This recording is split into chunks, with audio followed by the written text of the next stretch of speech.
Bonsoir à tous, bienvenue sur Public Sénat, ravi de vous retrouver pour un nouveau numéro d'Allons plus loin. Nous sommes ensemble pendant 1 heure, on va donc prendre le temps d'analyser et de questionner toute l'actualité politique et parlementaire. On va d'abord le faire avec notre invité du jour, Martin Lévrier, bienvenue, merci d'avoir accepté notre invitation. Vous Bonsoir. êtes sénateur La République En Marche des Yvelines, membre de la commission des affaires sociales, vous allez réagir à différents sujets d'actualité, c'est un peu le principe de l'émission, et notamment à cet allègement du protocole sanitaire dans les écoles, annoncé ici même par Jean-Michel Blanquer tout à l'heure sur Public Sénat au micro d'Alexandre Poussard. Allons plus loin, c'est aussi le club. 3 intervenants qui ont des choses à vous dire. Avec nous aujourd'hui, Jonathan Dupriez. Jonathan, bienvenue à vous. Le renseignement en question après les violences de Dijon. Et oui, et surtout le renseignement territorial. Y a-t-il eu des failles ou pas à Dijon ? Et on aura un début de réponse, j'imagine, avec vous tout à l'heure. Steve Jourdain fait aussi partie du club ce soir. Bienvenue, Steve. Une autre question se pose aujourd'hui. Où en sont les réformes sociales du monde d'avant ? Réforme des retraites, réforme de l'assurance chômage tente de se faire une petite place dans le monde d'après et c'est pas facile, Rebecca. À tout à l'heure. Marie Brémaud est aussi avec nous ce soir, mais elle est sur le plateau. On a de la chance. Bienvenue, notre spécialiste Europe. L'Europe qui ne veut plus subir de concurrence déloyale des entreprises étrangères. Oui, l'Europe qui ne veut plus être le dindon de la farce en la matière.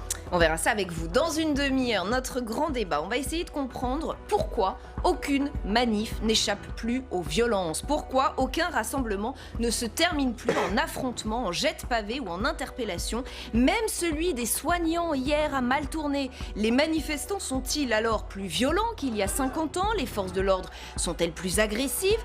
Ou est-ce que tout simplement tout est aujourd'hui filmé et diffusé, #ALPL si vous avez envie de réagir sur Twitter. Avant cela, d'autres violences, celle de Dijon. Le calme y est revenu, mais il est précaire et l'événement a surtout révélé de nouveaux dysfonctionnements, un nouveau malaise. Là-bas, beaucoup d'habitants estiment qu'ils ont été abandonnés par l'État, que l'exécutif a trop tardé à réagir. Le sujet a largement été abordé lors des questions au gouvernement tout à l'heure au Sénat. On en parle avec vous dans un instant, Martin Lévrier. On va d'abord faire le tour des images et des réactions, c'est avec Fabien Recker. Le calme est revenu dans le quartier des Grésilles. Après 4 jours d'affrontements entre des bandes tchétchènes et certains habitants, l'heure est aux réparations, mais déjà place au débat politique. Les forces de l'ordre auraient-elles dû intervenir plus tôt et en plus grand nombre pour prévenir ces débordements ? Le maire de Dijon, François Rebsamen, en campagne pour sa réélection, déplorait ce matin le manque de réactivité du ministre de l'Intérieur. Il a fallu que je l'appelle 2 fois, mais il m'a envoyé les effectifs un peu tardivement, mais il m'a envoyé les effectifs supplémentaires. Il a envoyé au préfet, pas à moi bien sûr, des effectifs supplémentaires pour sécuriser ce quartier. C'est ça qui nous manque, vous savez, c'est ça qui nous manque aujourd'hui. Et il suffirait qu'il y ait plus d'effectifs, de présence, de dissuasion, avec une présence policière affirmée, pour qu'il y ait moins de voyous dans les rues. Le maire de Dijon, qui avait notamment critiqué le manque de moyens des policiers au cours du week-end, avant que 110 gendarmes mobiles ne soient dépêchés en renfort lundi, rejoints le lendemain par 150 policiers et gendarmes supplémentaires. Interpellé lors des questions au gouvernement au Sénat, Christophe Castaner reconnaît des manquements, mais se défend de tout laxisme. Au moment où ce groupe d'individus est apparu dans la ville de Dijon, il n'y avait pas eu d'anticipation en matière de renseignement. Et pourtant, les forces de sécurité intérieure, qui n'étaient pas numériquement en capacité de faire face, qui n'étaient pas préparées, ont répondu présent. Il n'est pas question qu'il y ait 1 mètre carré dans notre pays où la République recule. À droite pourtant, on dénonce un affaiblissement de l'autorité de l'État. Ça fait des années qu'il y a des zones de non-droit, qu'il y a des compromissions, des facilités dans certains quartiers pour éviter les crises, pour éviter les difficultés. Et qu'on n'a pas toujours voulu imposer l'ordre républicain partout, soi-disant pour éviter les tensions. Et bien maintenant, ça nous explose à la figure. Près de 200 policiers et gendarmes, ainsi que des agents du RAID et de la BRI, resteront présents à Dijon dans les prochains jours, a affirmé Christophe Castaner. Les événements de Dijon relancent en tout cas le débat sur le manque de moyens des forces de l'ordre dans les quartiers sensibles. Et ce débat, on va le prolonger avec vous, Martin Lévrier.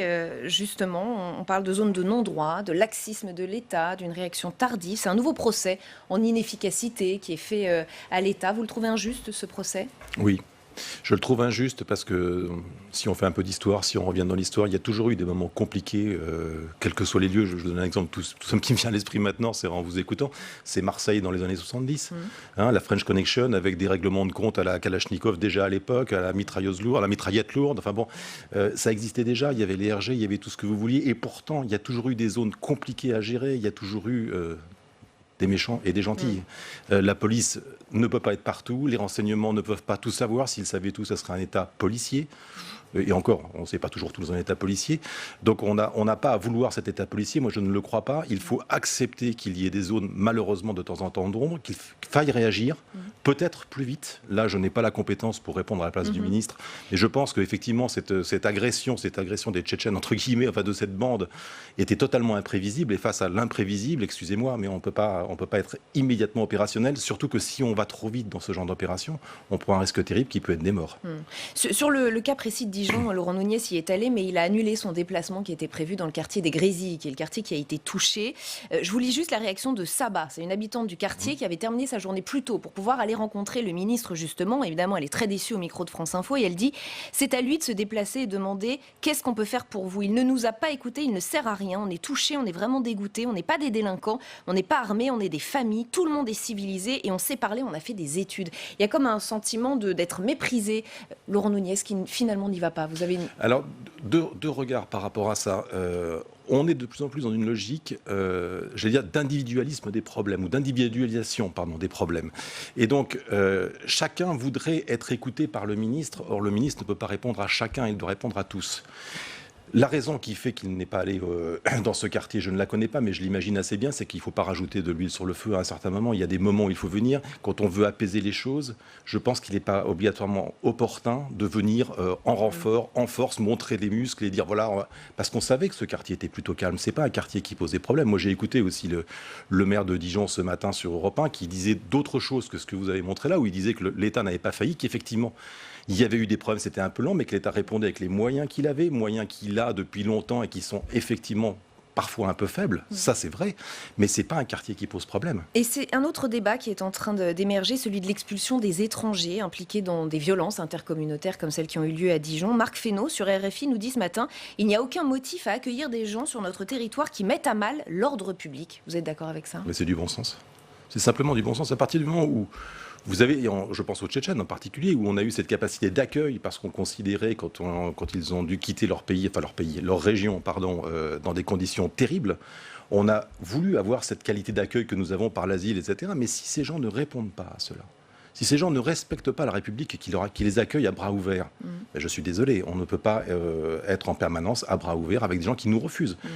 Ce sont des personnes qui visiblement n'ont pas compris les lois de la République, qui ne sont toujours pas français. Je suis désolé, effectivement, on doit les renvoyer chez eux. Et le message est très clair. Martin Lévrier, on va un peu prolonger cette discussion sur Dijon puisque c'est l'objet de notre première chronique. C'est l'heure du club d'Allons plus loin.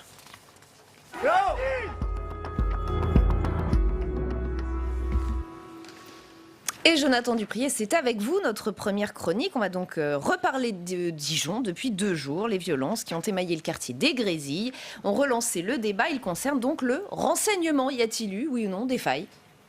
Ouais, c'est en tout cas ce que dénonce le maire socialiste de la commune, François Rebsamen.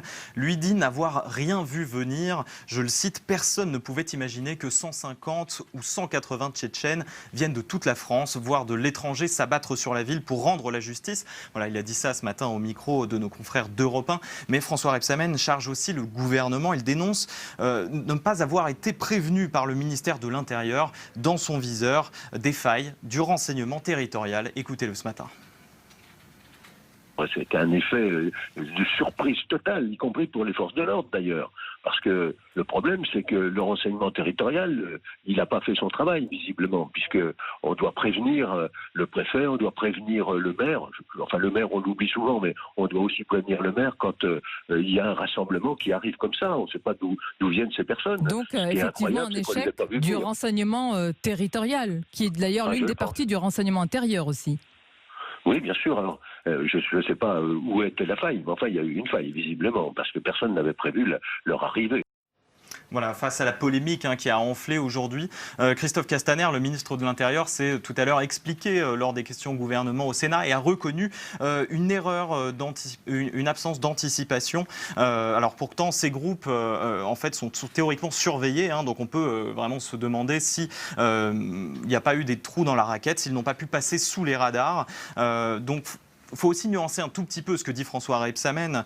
Certains experts que j'ai pu joindre nuancent en fait la notion même de faille. Hein. Ils disent surtout que le renseignement territorial fait un peu ce qu'il peut avec ce qu'il a, notamment à Dijon, où les effectifs sont très réduits. Hein. Il y a une poignée d'hommes dans cette antenne. Et aussi, ce sont des communautés très difficiles à approcher pour des membres du renseignement. Hein. La communauté tchétchène, la communauté maghrébine, elles évoluent en cercle très fermé. Et donc, c'est très difficile pour les policiers de les infiltrer. Et c'est en tout cas ce que confirme une note confidentielle du 16 juin révélée par Le Parisien de la direction centrale de la police judiciaire. Et au-delà de cette polémique à Dijon, Jonathan, qu'est-ce qu'on entend par renseignement territorial ?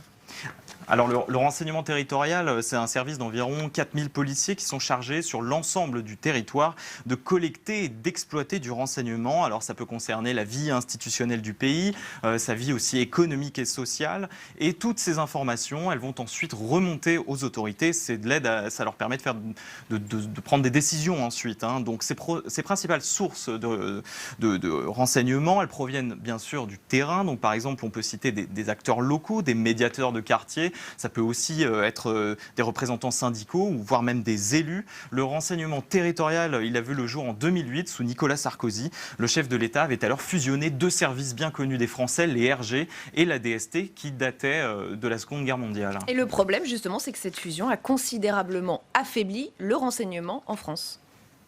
Ben oui, parce qu'en fait, les RG et la DST s'appuyaient sur un maillage territorial humain très très fin et des périmètres complémentaires. Et puis, je vous le disais, une histoire aussi.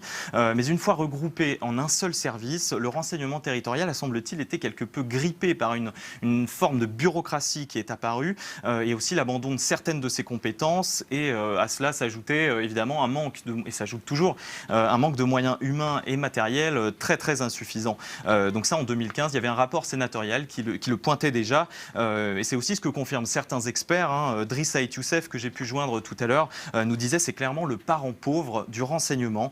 Il prenait un exemple assez édifiant. Dans une antenne du renseignement territorial à Lyon, il y avait par exemple qu'un seul véhicule. Donc voilà, ça paraît presque invraisemblable, mais il y a des cas concrets comme ça. Autre problème aussi du renseignement territorial, c'est qu'il s'est peu à peu tourné vers la technologie au détriment de la collecte du renseignement sur le terrain. Et ça, les parlementaires de la délégation au renseignement le regrettent depuis des années. Écoutez Michel Boutan, il en est membre.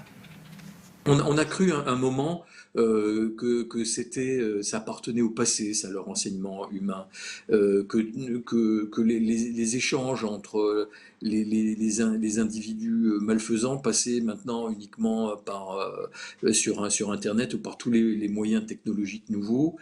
Et puis, c'est pas tout à fait exact. C'est pas tout à fait exact.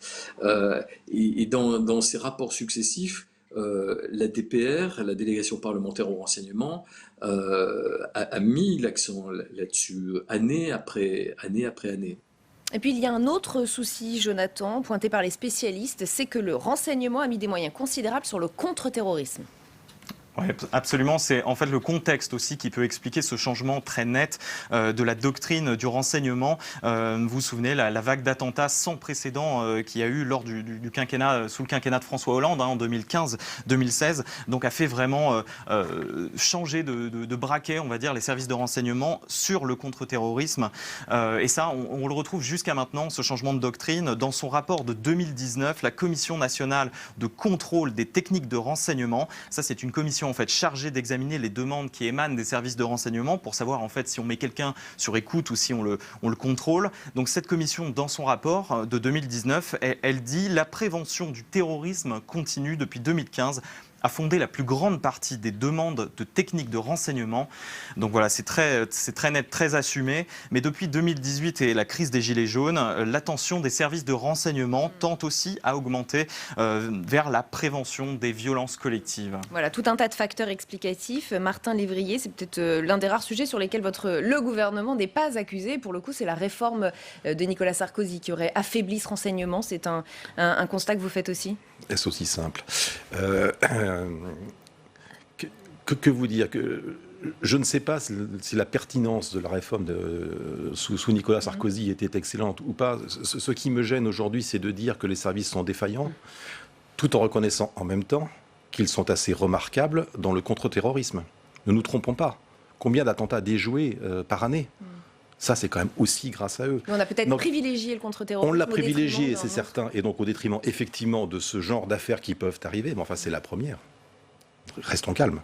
Là où on est peut-être un peu défaillant plutôt, c'est effectivement dans les débordements qu'il y a pu avoir autour des manifestations type Gilets jaunes, type hier, où effectivement, moi je m'étais un peu renseigné hier, parce que c'est un sujet que je suis quand même de beaucoup plus près des affaires sociales, donc cette manifestation m'intéressait particulièrement, et il semblait, avant la manifestation, que la police n'avait pas d'inquiétude, se disant les choses vont bien se passer, etc. cette fois-ci. Donc il y a eu et il y a eu... C'est encore ces 150 casseurs, je ne sais pas comment on les appelle, je préfère Black Blocs, ce que vous voulez, anti tout ce que machin, peu importe le nom, qui arrivent malgré tout à tromper un certain nombre de services français aujourd'hui. Effectivement, moi je ne parle pas de défaillance, je vous disais tout à l'heure, tout savoir c'est impossible, ou alors c'est accepter un état policier total et tout le monde aurait stop Covid par exemple, vous voyez. Donc il faut essayer de trouver un bon et juste équilibre, et aussi garder raison. Ce qui s'est passé à Dijon est inadmissible, inacceptable, mais il n'y a pas eu un seul mort, il y a eu 3 jours de dégradation épouvantable, une vie pour les gens du quartier terrible. Je reprendrai un petit mot aussi qui m'a un peu gêné tout à l'heure dans la discussion, c'est qu'on opposait une communauté tchétchène à une communauté maghrébine. Je dis attention aux mots, les Tchétchènes visiblement sont venus effectivement un peu sous forme de communauté rendre compte et vouloir faire leur justice sur des personnes. On est plus proche d'un problème lié à la drogue. Donc pas des Maghrébins, ça c'est peut-être des Maghrébins, je n'en sais fiche trop rien. Mais attention à ce qu'on dit. Ce n'est pas une communauté, là aussi, ce sont des gens qui habitent dans un quartier dans lesquels il y a des gens qui font des sottises. Je pense qu'il faut faire très attention aux mots qu'on a aujourd'hui pour apaiser un peu toutes ces tensions et ne pas faire croire qu'un événement qui est arrivé à un endroit qui est inacceptable, c'est toute la France qui est comme ça. Ce n'est pas vrai. Avant de poursuivre le club Martin Lévrier, je voudrais qu'on revienne sur les mesures de déconfinement qui avancent. Et heureusement, et tant mieux pour nous, il y a un peu de nouveau dans les écoles. C'est en tout cas Jean-Michel Blanquer qui l'a annoncé tout à l'heure sur notre antenne, sur Public Sénat. Il répondait aux questions d'Alexandre Poussard. On l'écoute et je vous fais réagir après. Il y a plusieurs sujets dans l'allègement du protocole sanitaire, mais le principal, chacun sait, c'est celui de la distanciation physique. Donc les grandes règles qui seront par écrit dans le protocole sanitaire qui sera reçu par tous les acteurs tout à l'heure, c'est d'une part le fait qu'à l'école maternelle et à l'école élémentaire, donc à l'école maternelle, vous n'avez plus de distanciation physique, c'est la même règle que pour les crèches, par réalisme, parce qu'on sait que ça n'est pas facile de faire respecter cette distanciation physique, et puis parce que le conseil scientifique nous disait que pour cet âge-là, on peut faire cela d'après les données que nous avons. À l'école élémentaire, c'est assez voisin, puisque l'idée c'est qu'on essaye de faire respecter 1 mètre, mais il y a certaines classes où, quand on recevra tous les élèves, parfois on sera obligé d'avoir un peu moins d'1 mètre, et donc c'est possible à l'école élémentaire. Et puis au collège, la distance d'1 mètre doit être respectée, et quand ça n'est pas possible, parfois pour des raisons physiques locales, alors le port du masque est obligatoire pour les collégiens lorsque cette distance d'1 mètre n'est pas possible. Voilà, donc cette annonce sur Public Sénat, des règles de distanciation physique abolies en maternelle, et on comprend bien le ministre, presque abolies aussi en élémentaire, ce qui nous amène à nous poser une question. On se réadapte parce que aussi ça a été peut-être un peu trop strict dans les écoles. Le protocole a été quand même un peu strict pour nos enfants. Que nous aurait-on reproché si nous avions été moins stricts? Je prends mon département, j'ai eu des débats avec un certain nombre de maires, peu nombreux, mais existant quand même, une petite dizaine, qui refusaient d'ouvrir leur école. Parce que trop dangereux, parce que peur des parents, parce que peur d'un juge, parce que peur de tout ce que vous voulez. Donc on revient à cet équilibre à trouver face à des problèmes de santé, face à des problèmes économiques, et face à un virus, je suis désolé, qui n'a pas fini de nous surprendre. Voilà. Et en revanche, je suis très content sur ce que vient de dire le ministre Blanquer, puisque j'ai alerté ses services ce matin sur le problème des écoles élémentaires, puisque effectivement, dans les écoles élémentaires, dans beaucoup d'écoles élémentaires, vous avez des tables de classe pour 2 élèves avec des bancs fixés aux 2 élèves. Et donc, quand vous n'allez pas couper les bancs, et je l'ai alerté là-dessus en disant attention, là on a un problème qui est technique, et voilà. Donc j'ai la réponse et je suis très content. Et ben voilà. Et enfin, il a répondu surtout aux maires et aux écoles qui ont besoin d'une réponse. Et je suis très content de cette réponse qui est pleine de bon sens. Et vous disiez, on n'en a pas fini avec le virus. Vous ne croyez pas si bien dire. On entend qu'à Pékin, l'alerte revient et on referme les écoles. Vous y comprenez quelque chose, vous? Ah ben j'y comprends que le virus n'a pas fini de nous surprendre. Oui, mais qu'on nous dit que finalement les écoles n'étaient pas des lieux de grande contamination, et finalement Pékin dans des écoles vous avez aussi des adultes, et je pense que Pékin, au début de la crise, donc l'hiver dernier, avant l'hiver dernier, ne nous a pas tout dit. On en est tous à peu près certains aujourd'hui, et que je pense qu'aujourd'hui, comme ils sont sous le feu des projecteurs, ils sont plus prudents que prudents, pour pas le dire autrement. Et comme c'est un État quand même très autoritaire, ils préfèrent avoir une communication très forte. Je le vois plus comme ça qu'autrement. Aujourd'hui, Les scientifiques sont très clairs là-dessus, les enfants ne sont pas des vecteurs de transmission de la Covid-19. Espérons qu'ils aient raison. Allez, Steve Jourdain, on va poursuivre le club avec vous. Vous nous ramenez quelques mois en arrière, un peu dans le monde d'avant, comme on dit. Il n'y a pas si longtemps que ça, même si ça paraît très très loin aujourd'hui. 2 réformes majeures étaient en cours, des réformes sociales, celle de l'assurance chômage et celle des retraites. Revoilà la réforme des retraites. C'est une réforme symbolique, c'est un marqueur politique, on le sait pour Emmanuel Macron, fonder un système universel en lieu et place des régimes spéciaux. Juste avant le confinement début mars, le texte avait été adopté en première lecture à l'Assemblée nationale. Il devait arriver ensuite au Sénat. Tout était prêt, les sénateurs se préparaient à des débats très mouvementés dans l'hémicycle. Et puis, patatras, le coronavirus et le confinement sont passés par là. Écoutez ce que déclarait Emmanuel Macron le 16 mars dernier. Nous sommes en guerre. Toute l'action du gouvernement et du Parlement doit être désormais tournée vers le combat contre l'épidémie. De jour comme de nuit, rien ne doit nous en divertir. C'est pourquoi j'ai décidé que toutes les réformes en cours seraient suspendues, à commencer par la réforme des retraites.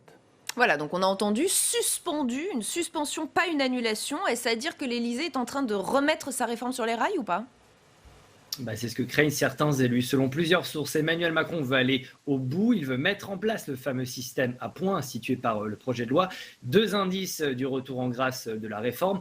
Mercredi dernier à l'Assemblée nationale, les députés ont adopté à l'unanimité en commission une proposition de loi du député PC André Chassaigne, proposition de loi qui vise à revaloriser les retraites agricoles. Or, il s'agit là de l'un des points importants du projet retraite d'Emmanuel Macron, ce qui fait dire à certains que la réforme est en train de revenir sur le bout des pieds, sur la pointe des pieds au Parlement. Comprenez par là que la réforme pourrait être découpée en plusieurs petits textes afin de mieux faire passer la pilule. Autre facteur qui pourrait pousser l'exécutif à mener sa réforme jusqu'au bout, ce document que vous allez voir publié par le COR, le Conseil d'orientation des retraites, document qui revoit à la hausse ses projections de déficit pour l'année en cours. Entre les reports et les exonérations de cotisations sociales, les régimes des retraites ont enregistré une chute de leurs recettes depuis le début de la crise. Le déficit pour 2020 pourrait désormais s'approcher, tenez-vous bien, des 30 milliards d'euros. C'est 25 milliards de plus que prévu initialement. C'est abyssal. Pas d'urgence pour autant, selon Pascal Savoldelli, pour le sénateur PC du Val-de-Marne. Un retour de la réforme des retraites serait, au vu du contexte actuel, une pure provocation de l'exécutif. Écoutez. C'est irresponsable, c'est une hérésie de remettre le couvert sur cette réforme des retraites quand elle n'est pas populaire. 7 Français sur 10 y sont opposés. Cette réforme n'avait pas de majorité politique. Quels sont les termes nouveaux ? Elle serait plus populaire aujourd'hui, il y aurait une nouvelle majorité politique pour appliquer cette réforme des retraites. Et il faut changer de cap. Il faut avoir l'honnêteté de se dire je suis dans l'erreur. Si on veut mettre le désordre dans la société française et manquer de respect à ceux qui ont travaillé et qui travaillent et qui ont envie de travailler demain, non, il faut refaire une réforme sur d'autres valeurs et d'autres choix de société. Martin Lévrier, cette réforme est-elle encore d'actualité ? Et si oui, sous quelle forme ? Question piège, attention à ce que vous répondez. Alors d'abord, je ne suis pas dans le secret et donc je n'ai pas de réponse a priori. Mais j'ai au moins une certitude, c'est que partir de l'idée de la proposition proposée par M. Chassaigne, et croire par le fait même que c'est remettre en route la réforme des retraites est une erreur. Je vous rappelle qu'il y a 2 ans, et je m'en souviens particulièrement bien parce que c'était ma première DG en tant que sénateur, c'est moi qui suis intervenu sur la même proposition de loi, en expliquant qu'il ne fallait pas la faire, qu'il ne fallait pas la voter, pour une raison simple, c'est que justement, on allait faire une retraite systémique qui serait beaucoup mieux pour les agriculteurs. Et à l'époque, on avait le soutien, il y a 2 ans, je le rappelle, de la FNSEA. Si aujourd'hui, on repropose cette loi, c'est bien pour dire que nous n'avons pas pu faire cette réforme systémique, elle n'existe pas aujourd'hui, on ne veut pas continuer avec les agriculteurs à les faire attendre en leur promettant monts et merveilles qui n'arrivent pas. Donc cette loi, elle était urgente parce que nous n'avons pas pu tenir parole auprès des agriculteurs malgré nos engagements. On n'a pas fait cette réforme, on en connaît les raisons, c'est la Covid et tout ce qui va avec. Mais c'est faisable avant la fin du quinquennat, c'est faisable d'en venir à bout. Moi je vous dis simplement que je ne sais pas si on ira au bout de cette réforme ou si on y va ou si on n'y va pas. Je sais qu'elle pose beaucoup de questions et beaucoup d'interrogations que je crois qu'aujourd'hui on doit apaiser, on doit... Comment vous dire ? Moi, je trouve que cette période de confinement a montré une chose extraordinaire, ça a rappelé la solidarité des Français entre eux et cette force de notre solidarité. Et j'ai pas envie qu'elle soit abîmée par des bagarres à droite, à gauche. On a besoin de se retrouver, les Français, entre nous. Cette réforme posait des problèmes. Soit on est capable d'en soulever un certain nombre et de la relancer parce qu'on a trouvé de nouveaux équilibres ou de meilleures explications, mais c'est tellement complexe, et je la connais quand même bien, que ça sera difficile à expliquer parce qu'elle est très complexe. Donc moi, je pense que c'est intelligent de régler les problèmes en amont qui étaient pendants et qui étaient graves. J'en donne un deuxième exemple dont on n'a pas parlé et qui montre bien la volonté de ce gouvernement d'apaiser et d'aller de l'avant. C'est que la réforme des retraites a démontré une chose essentielle, et je l'avais dit sur ce plateau d'ailleurs au tout début, c'était les salaires... les mauvais salaires, j'allais dire entre guillemets, des enseignants. Je ne sais pas si vous vous souvenez. En fait, on dit que ce n'est pas la retraite des enseignants qui pose problème, c'est leur salaire. Or, on continue cette discussion. Il n'y a pas de réforme des retraites aujourd'hui. Et pourtant, en septembre, la négociation continue sur les 500 millions d'euros, etc. Donc on est bien dans cette logique de continuité, d'appuyer, de bien comprendre les problèmes que nous avons eus, de les régler. Et la réforme des retraites, si elle doit venir, elle viendra une fois qu'on aura déjà apaisé cela et de montrer notre bonne volonté. Voilà. Et on revient vers vous, Steve, parce qu'il y a une autre réforme sensible, en tout cas dans le contexte actuel, c'est la réforme de l'assurance chômage. On en est où ? Oui, alors on s'en souvient, la réforme avait été votée l'été dernier après l'échec des négociations entre syndicats et patronat. Certaines mesures sont en vigueur depuis l'automne, c'est le cas notamment de l'indemnisation des travailleurs indépendants. Mais un autre volet de la réforme devait entrer en vigueur au 1er avril. Il a été reporté au mois de septembre. Ce second volet prévoit notamment un durcissement de l'ouverture des droits ainsi que du calcul des allocations chômage pour certaines catégories de travailleurs. Des concertations se tiennent avec les syndicats depuis la semaine dernière au ministère du Travail. Emmanuel Macron va devoir trancher alors que les économistes craignent une envolée du chômage dans les mois qui viennent. Est-il vraiment judicieux de fragiliser les plus précaires et de risquer de freiner une éventuelle reprise économique ? Martin Lévrier, cette question s'adresse encore à vous. Que faut-il faire de l'assurance chômage ? Et j'ajoute celle-ci, est-ce que c'est compatible avec un travailler et produire davantage qui a été dit dans la bouche d'Emmanuel Macron quand même ? Alors, deux questions. La première sur l'assurance chômage. Je vous rappelle que tout notre discours était fondé sur un principe simple. La reprise est là. La France est de nouveau redevenue attractive. Le chômage est en baisse de façon très forte. Et nous avançons de plus en plus vers une réindustrialisation de la France. Tout ça a été mis à mal par la Covid. Cette réforme est obligée d'être réfléchie au regard de la crise économique dans laquelle nous sommes aujourd'hui. Parce qu'il y a une crise sanitaire, bien évidemment, mais nous avons mis un bouclier colossal sur les Français pour les protéger de la crise économique pendant la crise sanitaire. Mais ne nous trompons pas, quand le monde s'arrête, pas que la France, s'arrête pendant 2 mois, 3 mois, continue à s'arrêter par endroits. Vous parlez de Pékin qui revient, l'Amérique qui ne s'en sort pas, l'Amérique du Sud, on ne sait pas comment ça va finir, l'Iran qui repart malgré l'hexachloroquine. Tous ces problèmes-là économiques, la France ne peut pas s'en exonérer. Et protéger les plus précaires, nous l'avons toujours fait. Donc c'est bien pour ça que la ministre Pénicaud a tout de suite dit « Je reprends mon bâton de pèlerin, je vais rediscuter avec les partenaires sociaux parce que nous devons trouver ensemble les bonnes solutions. » Et on est en train de les trouver, il me semble. Allez, on termine le club avec vous, Marie Brémaud, notre spécialiste Europe. La Commission présentait aujourd'hui son livre blanc dédié au renforcement des contrôles de subventions. Alors ça paraît un peu technique, voire barbare, dit comme ça. J'espère que vous allez un peu nous expliquer. En tout cas, c'est un peu un changement de doctrine pour l'Union européenne. Oui, comme le dit Jean Bizet, le président de la Commission des Affaires européennes ici au Sénat, eh bien, l'Europe a décidé, sort de sa naïveté en matière commerciale et plus particulièrement en matière de concurrence. La Commission européenne, elle veut changer les règles et présente donc son livre blanc aujourd'hui. L'idée, c'est de lutter à armes égales avec le reste du monde et plus particulièrement la Chine, même si Pékin n'est jamais officiellement nommé. Pour porter ce dossier, c'est la Danoise, Margrethe Vestager, qui est à la manœuvre. Elle est vice-présidente de la Commission européenne et elle dispose d'un portefeuille très large puisqu'elle a la concurrence mais également le numérique. Dans son viseur, les subventions étrangères. Écoutez Margrethe Vestager, elle était auditionnée hier après-midi par des commissions du Sénat et de l'Assemblée nationale. Ces subventions publiques sont contrôlées, vous le savez, au sein de l'Union. Ces aides d'État sont contrôlées pour essayer de faire en sorte que la concurrence n'en soit pas faussée. Mais jusqu'à présent, nous n'avons pas pu contrôler les subventions ou les aides étrangères. Et nous voulons nous saisir de ce problème. Il y a un certain nombre d'options que nous avons passées en revue. Prendre un exemple assez concret pour qu'on comprenne bien, les Chinois, voilà, les Chinois et les Russes dans le secteur de la sidérurgie, eh bien, ils subventionnent massivement leurs entreprises, ce qui permet à ces entreprises de proposer des tarifs extrêmement bas et donc de remporter un maximum de marché. Ce qui avait poussé en 2015 l'Association européenne de l'acier à porter plainte pour pratiques déloyales. La Commission avait réagi et avait pris des mesures anti-dumping contre les exportations chinoises et russes d'acier en augmentant les droits de douane, ce qui avait permis de rééquilibrer la donne.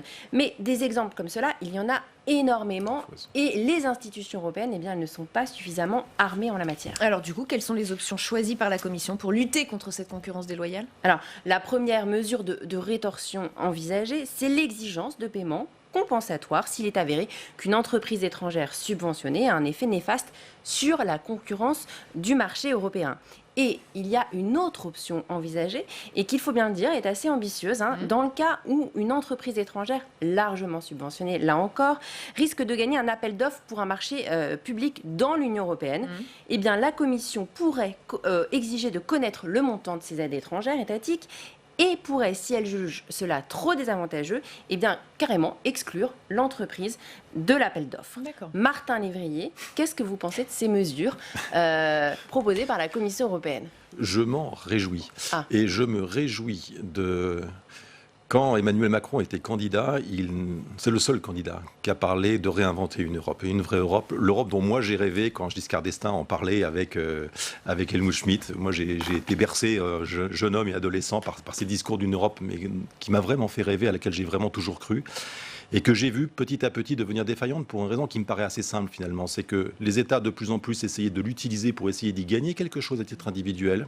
L'utiliser comme bouc émissaire. La France était championne du monde. C'était la Commission qui avait tort, mais quand c'était nous, c'était nous. Bon, enfin, bref, je ne refais pas Et depuis quelque temps, depuis les élections européennes déjà, depuis un certain nombre de discours d'Emmanuel Macron et la prise en conscience vraiment de l'Allemagne ces derniers temps, avec la crise du Covid, d'une nouvelle volonté européenne de solidarité entre chaque pays qui, à deux, on est plus fort que seul et un contre un. Et indirectement, ce qu'ils sont en train de faire, c'est exactement ça. C'est retrouver cette solidarité pour dire aux autres États ou aux autres continents, ça suffit, arrêtez de nous marcher dessus. En tout cas, on reproche souvent à l'Europe d'être timide ou pas assez réactive. Absolument. Avec ce livre blanc, il faut le dire, c'est vrai, la Commission, elle entend frapper un grand coup sur la table. Reste à savoir si ces propositions qui vont maintenant faire l'objet d'une large consultation vont se transformer concrètement en une directive dans les mois qui viennent. Autre point de vigilance, si ces dispositions étaient adoptées au sein de l'Union européenne, quid de la mise en œuvre concrète, parce que là c'est souvent un problème. Comment armer la Commission pour qu'elle soit capable de démontrer, par exemple, l'existence d'une subvention dans un État tiers, par exemple. Et ça, c'est une autre histoire. Une souveraineté européenne, est-ce que c'est possible en quelques secondes ? J'en rêve. Voilà, c'était bref, concis, mais très clair. Merci infiniment Martin Lévrier d'avoir passé cette demi-heure avec nous, d'avoir fait partie de ce club. Merci à tous les trois d'avoir été également avec nous. Merci Marie. La suite d'ALPL, c'est notre grand débat. On va prendre le temps de comprendre pourquoi, je vous le disais, aucune manif n'échappe plus aux incidents ou aux violences, plus un seul rassemblement sans une image qui provoque un tollé fasse le tour de Twitter, puis des télévisions. Y a-t-il d'ailleurs un prisme déformant lié aux réseaux sociaux, ou les manifs sont-elles vraiment plus violentes qu'il y a 30 ou 40 ans ? Avant d'ouvrir le débat, on va se replonger un peu dans l'histoire récente. On va voir comment se passaient les manifs il y a quelques années et s'il y a eu ou pas un point de bascule. C'est avec Quentin Calmet qu'on voit ça. Il y a des dates qui marquent l'histoire des mouvements sociaux. Décembre 1986, d'importants cortèges étudiants défilent dans les rues de Paris. Ils dénoncent la loi Devaquet sur la sélection pour entrer à l'université. Des heurts explosent en marge d'un cortège réunissant des centaines de milliers de personnes. 2 jours plus tard, Malikou Sekine, étudiant de 22 ans, meurt sous les coups des policiers. Un drame qui provoque une réforme de la doctrine du maintien de l'ordre.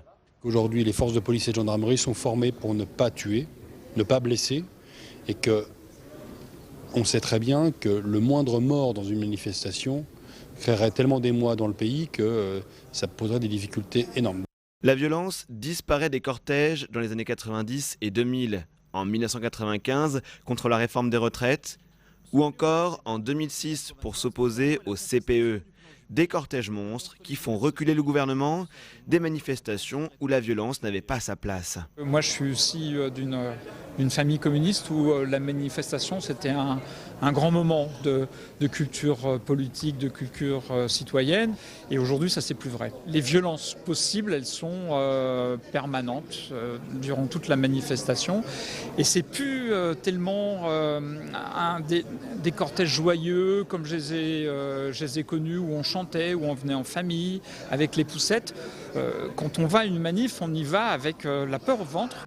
Et si le point de bascule avait eu lieu à ce moment, printemps 2016, entre mars et juillet, les manifestations s'enchaînent.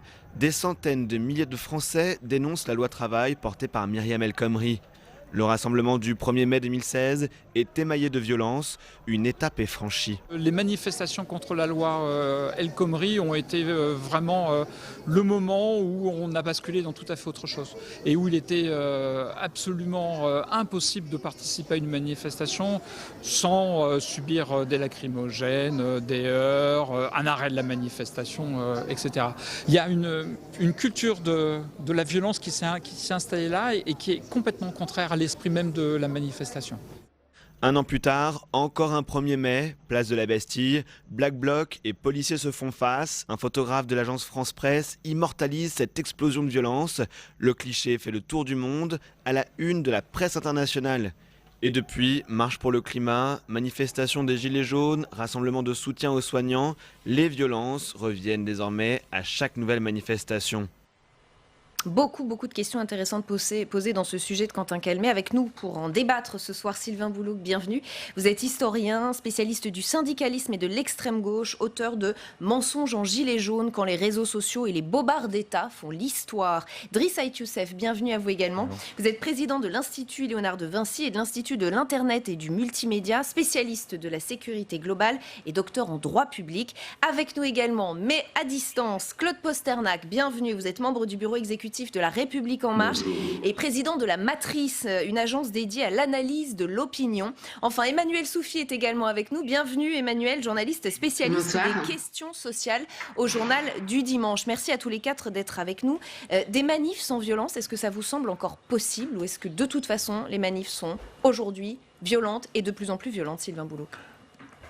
Globalement, les manifestations sont violentes, sauf qu'elles n'ont pas toutes été violentes dans ces derniers mois, puisque si on prend les manifestations du personnel hospitalier pendant un an, toute l'année dernière, je rappelle qu'il y a eu énormément de manifestations, il n'y avait pas du tout de violence ou de manière très marginale. Après, il faut faire attention à une chose, c'est pas parce qu'il y a quelques affrontements sporadiques dans les manifestations que toutes les manifestations sont violentes. C'est-à-dire qu'on subit l'effet information continue et réseaux sociaux. Et on y viendra bien sûr, très largement. Qui donne l'impression que toutes les manifestations sont violentes, alors que des incidents sporadiques en fin de manifestation, il y en a pratiquement toujours eu.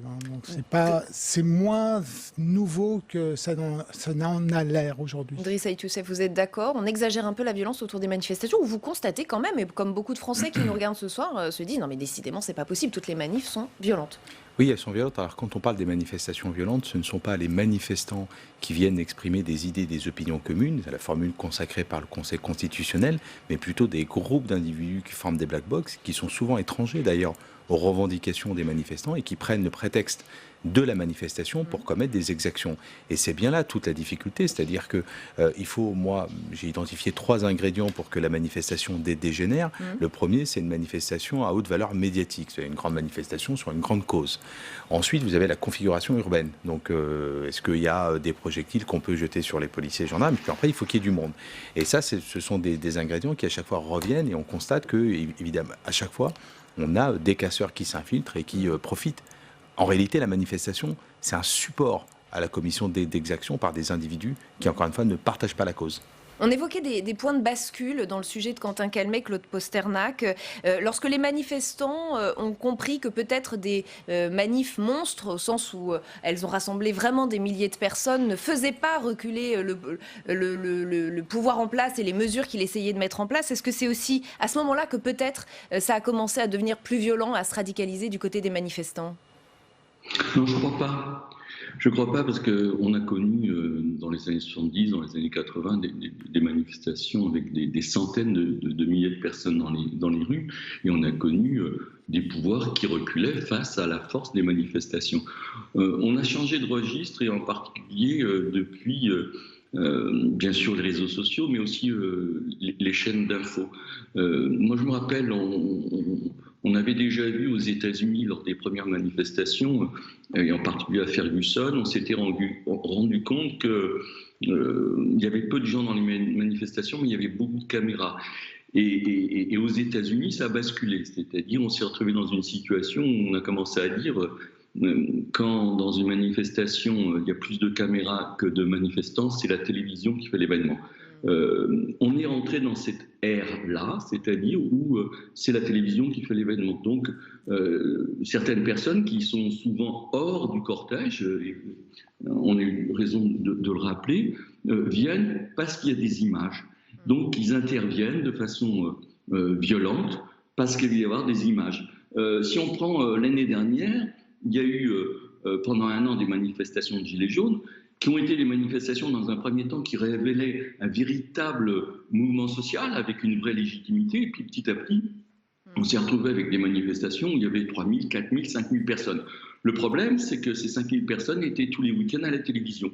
Donc ça entraînait les gens à y rester, et on n'était plus dans des phénomènes de manifestation de masse, mais des phénomènes qui étaient des phénomènes médiatiques qui ne correspondaient pas à la réalité du mouvement. Alors on va interroger la journaliste qui va sur le terrain et qui est avec nous ce soir et qui couvre ces mouvements sociaux aussi régulièrement pour le journal du dimanche. Emmanuelle Soufi, vous partagez ce constat, ou vous vous dites qu'effectivement quand même les manifestants sont plus violents aujourd'hui, ou en tout cas il y a quelque chose qui se joue qui fait que c'est plus violent aujourd'hui?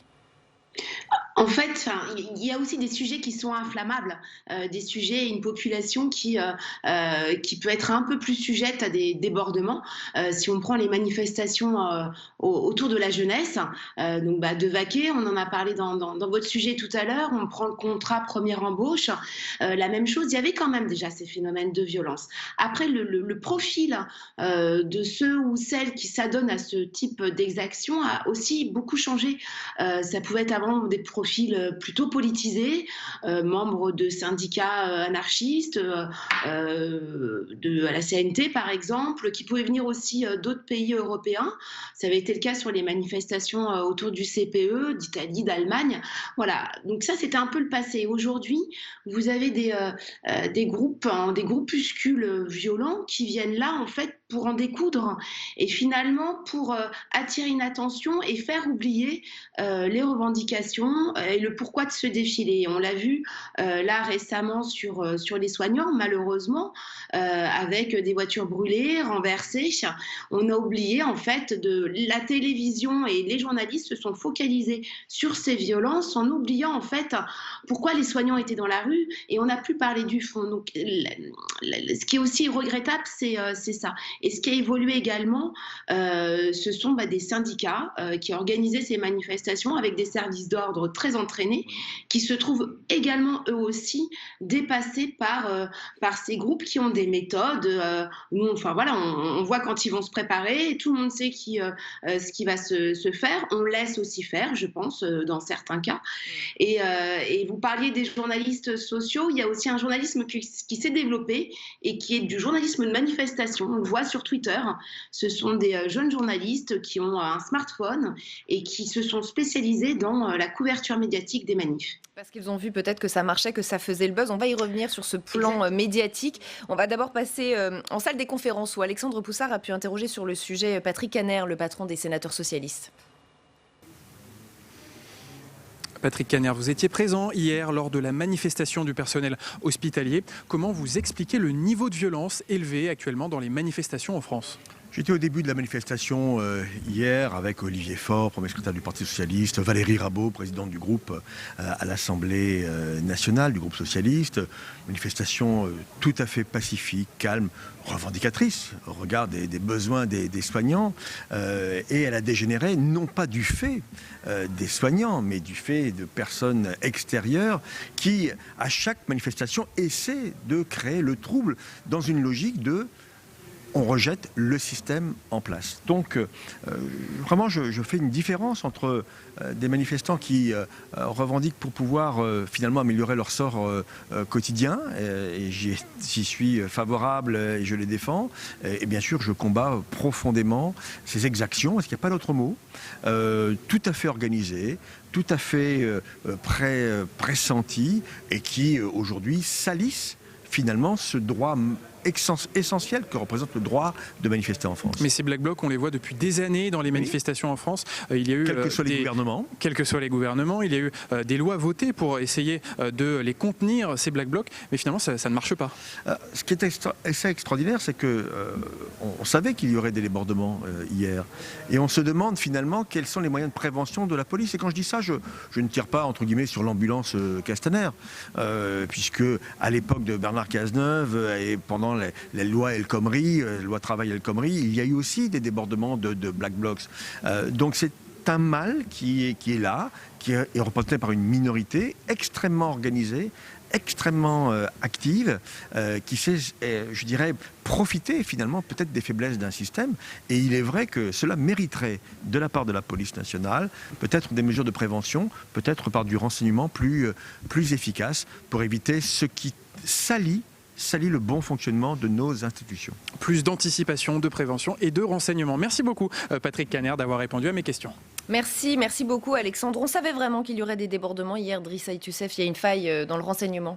Non, je crois qu'il n'y a pas de faille dans le renseignement. Il y a que finalement pas une difficulté, mais on peut que s'en réjouir, parce que c'est cette liberté de manifester qui prime sur toute autre considération en termes de restriction de liberté. Les individus sont connus, ils sont pour un certain nombre d'entre eux fichés, ils sont pour un certain nombre d'entre eux suivis, mais vous ne pouvez pas interdire, et c'est bien cette disposition qui a été censurée par le Conseil constitutionnel dans le cadre de la loi anti-casseurs, cette interdiction administrative de manifester, dès lors qu'elle est prononcée par l'autorité administrative. Un individu, combien même il a procéder à des exactions, la manifestation d'avant, et a fait l'objet d'une condamnation, vous ne pouvez pas l'interdire de participer à une nouvelle manifestation. Et on n'est pas dans le a priori, mais on est plutôt dans le a posteriori. C'est-à-dire que lorsqu'il commettra des violences, à ce moment-là, il sera interpellé. On ne peut pas, au motif de se dire il y a peut-être un risque avec lui, donc on va lui interdire cette liberté fondamentale de manifester. La difficulté, elle est là. Revenons à ce poids des images, Sylvain Bouloux. Prenons l'exemple du moment dont on a beaucoup parlé aujourd'hui, c'est celui de Farida. Cette femme dont l'interpellation musclée est filmée, a enflammé la toile, a provoqué de nombreuses réactions politiques. On la voit, et on va la voir peut-être sur les images qui vont arriver, on la voit à terre, malmenée, on l'entend demander sa ventoline, ce qui n'est d'ailleurs pas sans rappeler dans l'inconscient collectif le « je ne peux pas respirer » de George Floyd, donnant immédiatement du grain à moudre à ceux qui dénoncent les violences policières. Et puis il y a d'autres vidéos qui sont apparues ensuite, montrant la même Farida jetant des projectiles sur les forces de l'ordre, affichant du coup un autre visage que celui de la femme sans défense pour laquelle les membres de la France Insoumise ont manifesté devant le commissariat où elle était en garde à vue.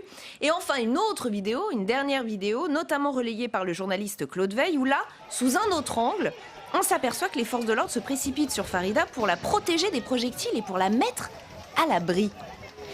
Le poids des images est tel que Christophe Castaner propose même de renforcer les caméras piétons, l'équipement en caméras piétons des policiers pour, dit-il, et je le cite, que les forces de l'ordre soient protégées dans le jeu des images. Oui, alors le problème, c'est qu'on est dans un enchaînement multiple de violences et dans un enchaînement multiple d'images. Parce que d'après les témoignages qu'on peut avoir sur cette manifestation, il y a eu un premier événement qui a déclenché tous les autres, qui a été le fait que les manifestants puissent plus bouger et qui commencent massivement à recevoir des gaz lacrymogènes. Une technique des forces de l'ordre. Qui commence massivement à recevoir des gaz lacrymogènes, peut-être une technique des forces de l'ordre, mais qui n'a pas toujours été comme ça. Et qui est comme ça, notamment depuis 2016. Et on constate que le durcissement, voire même un peu avant, le durcissement des manifestants répond à la violence et aux violences policières qui sont très nombreuses. Plus fortes selon vous donc. Qui sont plus nombreuses depuis un certain nombre d'années. Donc c'est un phénomène de gradation et de réponse à la fois des manifestants à une violence, enfin ce qu'ils considèrent comme être une violence policière. Donc il faut vraiment mettre les deux en balance pour bien comprendre l'enchaînement. C'est-à-dire et ce petit jeu des images. Après, c'est le jeu des images. C'est-à-dire que comme on n'a pas la séance dans son intégralité, chacun va pouvoir prendre le bout qu'il a envie de prendre. Prendre le bout qui l'intéresse et en faire et le monter en épingle comme il l'entend. Donc ça devient assez compliqué. Tant qu'on n'a pas on peut pas sur uniquement un bout de vidéo. Oui, pourtant les responsables politiques s'engouffrent oui, mais ça, c'est... dans le sujet et en tirent des conclusions à partir d'images dont ils n'ont pas vu ni le début ni la fin. Oui, donc dans ce cas-là, ça veut dire qu'il y avait quand même un certain nombre de témoins sur place, qu'il faudrait pouvoir écouter les témoignages des personnes sur place. D'après les premiers témoignages qu'on peut avoir, alors après c'est encore des témoignages sur des réseaux sociaux, donc il y a à prendre avec circonspection. Ce qu'ils disent tous, c'est on s'est pris une bordée de la gaz lacrymogène, ce qui a passablement énervé les manifestants, y compris les soignants qui étaient venus plutôt calmement, et ce qui explique ce jeu cet enchaînement de la violence. Ce qui nous amène quand même à cette question, Emmanuel Soufi, les manifestations sont-elles plus violentes ou tout simplement plus filmées et plus diffusées ? Elle est compliquée votre question parce que... mais évidemment, plus filmé, bien sûr, et ce que moi je trouve extrêmement dangereux, en fait, on oublie le fond, encore une fois, ce que je disais tout à l'heure. Et puis, une caméra, dans quelle mesure elle ne va pas inciter certains comportements à se produire, à se révéler. Vous voyez, il y a aussi, on a pu le voir parfois lors des manifestations sur les Gilets jaunes, un cadreur qui est là... ça modifie forcément le comportement, ce qu'on va faire et comment les choses vont se dérouler, quoi. Je regrette quand même qu'il y ait des gens qui ne soient qu'à l'affût de l'image, vous voyez, et un petit bout de l'image, comme on disait. C'est-à-dire que ça va obliger les uns et les autres, comme on fait du fact-checking, à faire de l'image-checking. Et en fait, c'est impossible. Ouais. Juste un mot de ce que nous dit sur France Culture Christian Mouana, sociologue spécialiste des questions de police. Il nous dit: le smartphone devient un outil de contrôle des policiers. D'ailleurs, on le voit pour les manifestations, on le voit aussi dans les banlieues, Claude Posternac. Oui, imaginez si dans votre cadre professionnel, il y avait une personne en permanence qui aurait une caméra ou un smartphone et qui vous filmerait de façon permanente en attendant qu'une chose, c'est que vous fassiez une erreur. On est dans une situation de dictature aujourd'hui de minorité, que ce soit des gens qui se sont spécialisés, qui sont des journalistes, je mets entre guillemets des journalistes militants qui sont là pour recueillir la bavure à tout prix, et puis vous avez la dictature de l'image, c'est-à-dire que cette jeune femme hier, Farida, est un hold-up de l'image, c'est-à-dire qu'en une image, on prend la démarche qui a été la démarche de ces manifestants qui souhaitent un hôpital qui soit mieux doté, financé, et nous sommes dans une captation antidémocratique sur laquelle il faut faire extrêmement attention. Il y a des milliers de personnes qui peuvent défiler et vous résumez parfois à une image. Et moi, j'ai mis sur Twitter aujourd'hui une très vieille image faite par une référence dans le journalisme qui est le journal anglais The Guardian, où on voit dans une communication, une publicité des années 80, une personne qui est en train de marcher dans la rue, quelqu'un de tout à fait normal, et derrière lui, on voit un skinhead qui est en train d'avancer, qui est en train de courir, et on se dit, oulala, c'est pas très bon pour la personne qui est en train de marcher. Et puis d'un seul coup, on change d'angle, et on se rend compte que cette personne attrape, ce skinhead attrape cette personne uniquement parce qu'il y a un mur qui est en train de s'écrouler. Donc c'est quel angle on donne. C'est-à-dire qu'une image, si vous la prenez figée à un moment donné, elle va vous raconter une histoire. Si vous la prenez dans une autre continuité, elle va raconter une image. Donc c'est la personne qui va monter, qui va non pas raconter un fait, mais qui va donner un cadre idéologique à un fait. Et ça, c'est extrêmement dangereux. Et c'est la responsabilité des médias dans la diffusion de ce qu'ils font. Driss Saïd Youssef, est-ce que d'ailleurs ça rend les policiers paranoïaques de savoir qu'ils sont potentiellement filmés tout le temps ? Non, mais peut-être un peu plus prudent. Après, la difficulté, c'est vrai que quand vous êtes sur des opérations de maintien de l'ordre, lorsqu'on reste sur une opération de maintien de l'ordre, il y a évidemment cette difficulté à essayer de se maintenir au gré des événements. C'est-à-dire que la manifestation se passe bien. D'ailleurs, au début de la manifestation, on a quand même vu des policiers applaudir les soignants applaudir des policiers. Ils ont été associés dans la gestion de cette crise du coronavirus. Et puis ensuite, les choses se sont un petit peu enflammées, et puis avec des individus qui jettent des projectiles. Donc c'est extrêmement compliqué pour des policiers et des gendarmes de prendre des projectiles pendant des heures. Et puis après, il se trouve qu'il y a peut-être un gamin qui à un moment donné va se laisser aller. En l'occurrence, la photo, je la trouve, moi, quand je dis je la trouve intéressante, en tout cas analysée, Ouais. ce qui choque, et peut-être à juste raison, c'est le fait qu'elle ait cette blouse blanche. C'est-à-dire que sans la blouse blanche, on n'aurait peut-être pas fait un tintamarre aussi important. On aurait dit, bon, bah, c'est une interpellation comme une autre, finalement, elle n'a pas été roulée à coups de pompe, On etc. s'est attaqué à un symbole. On s'est attaqué à un symbole, ceux qui pourtant manifestaient pour des droits, etc. Et c'est ça aujourd'hui qu'il faut prendre en considération. Et les policiers font de plus en plus attention maintenant dans leurs gestes au quotidien.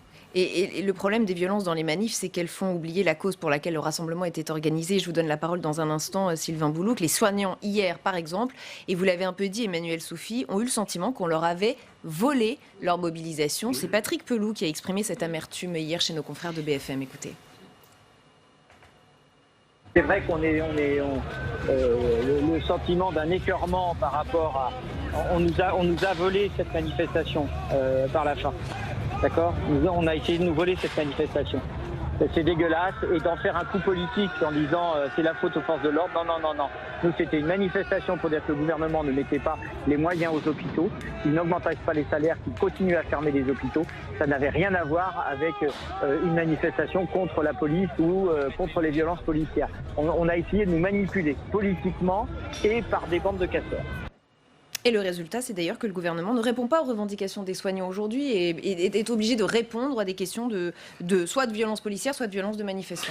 Oui, mais alors, après, le problème des manifestations violentes, en fait, si on regarde sur le très long terme, des affrontements entre manifestants et forces de l'ordre dans des manifestations, quelles qu'elles soient, il y en a pratiquement toujours eu. C'est-à-dire qu'on avait un peu oublié qu'il y avait des manifestations violentes, mais depuis l'histoire de la manifestation, il y a... C'est bien pour ça qu'on a commencé avec un sujet historique, oui, qui le rappelait d'ailleurs. Et des forces de l'ordre qui étaient également très très violentes. Donc c'est quelque chose, quand on le replace sur le long terme, qui est finalement à relativiser.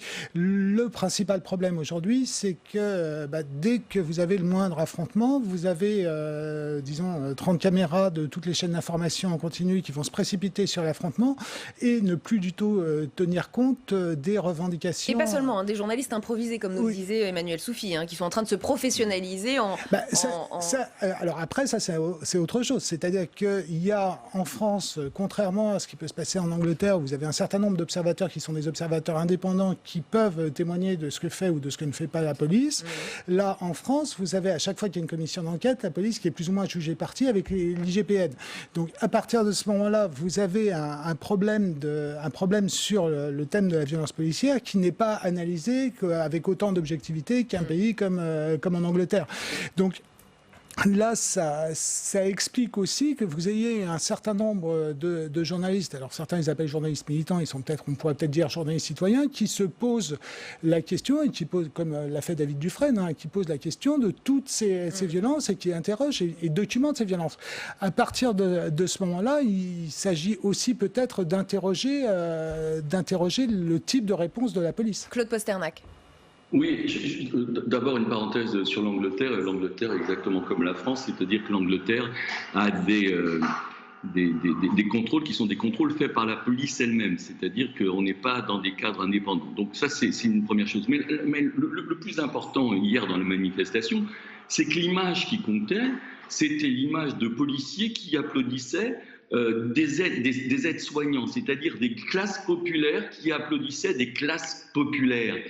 Et qu'est-ce qui s'est passé ? Il y a un hold-up fait par des gens qui s'appellent des black box, qui ne sont pas issus de ces classes populaires. On s'est rendu compte que beaucoup de black box étaient plutôt dans des revenus aisés. Donc ces gens-là qui se passent pour des avant-gardes, c'est-à-dire qui parlent au nom du peuple, préemptent le peuple, et lorsqu'il y a une image qui est forte, c'est-à-dire le peuple qui applaudit le peuple, les policiers qui applaudissent les soignants, c'est l'image forte de cette manifestation. Et je pense que les représentants du Parti socialiste et Pelloux avaient raison. On les a spoliés. On a transformé ça par une image de violence policière qui concerne une personne dans une manifestation. Donc il y a véritablement un problème de fond, c'est comment on cadre les choses, comment on éclaire les choses et quels sont les messages qu'on essaye de faire passer. Le message qui devait passer hier, c'est des gens se mobilisent pour l'emploi, pour l'hôpital public, une classe populaire salue une autre classe populaire et il y a un hold-up de représentants d'une, entre guillemets, avant-garde qui vient donner la leçon en disant voilà, nous sommes dans l'insurrection, nous voulons remettre en cause la République, ce qui n'est absolument pas la démarche des manifestants. Et ce que vous dites fait beaucoup réagir, mais on est obligé de s'arrêter là, on n'a plus le temps, mais on réorganisera un débat, c'est promis, sur le sujet. Merci infiniment à tous les 4 d'avoir participé à l'émission.